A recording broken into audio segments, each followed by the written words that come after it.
if A बराबर, if vector A is equals to i cap plus j cap minus 2k cap and vector B बराबर 2i cap minus j cap plus k cap, then magnitude of, then magnitude of 2a minus 3b is, options are, option A is root 90, option B is root 120, option C is root 50 and option D is root 190 and 1, okay ऐसा कुछ है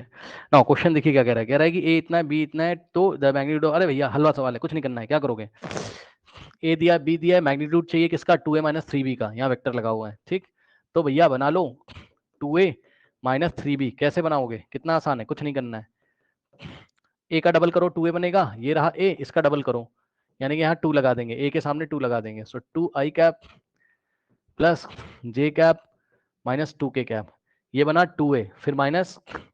3b, b की value रखो यहाँ, क्या है 2i cap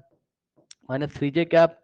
plus 4 cap, solve कर लो, तो जो भी आएगा आंसर वो 2a माइनस 3b होगा, उसका रिजल्टेंट निकाल, उसका मैग्नीट्यूड निकालना होगा, उसका मॉड निकालना होगा, 2a माइनस 3b भी एक वेक्टर होगा, उसका मैग्नीट्यूड चाहिए, तो यहाँ से आ जाएगा क्या 2i cap plus 2j cap minus 4k cap minus 3 2 जा, कितना हो जाता है आपके पास 6i cap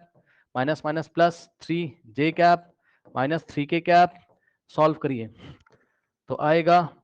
2a vector minus 3b vector बराबर 2i minus 6i minus 4i cap, फिर 2j plus 3j plus 5j cap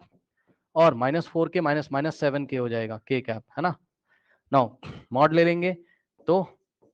2a minus 3b vector हमने निकाल लिया, अब इसका मैग्नीट्यूड, इसका मॉड ले लोगे तो कैसे लोगे, माइनस 4 का स्क्वायर 16, 5 का स्क्वायर 25 और 7 का स्क्वायर 49,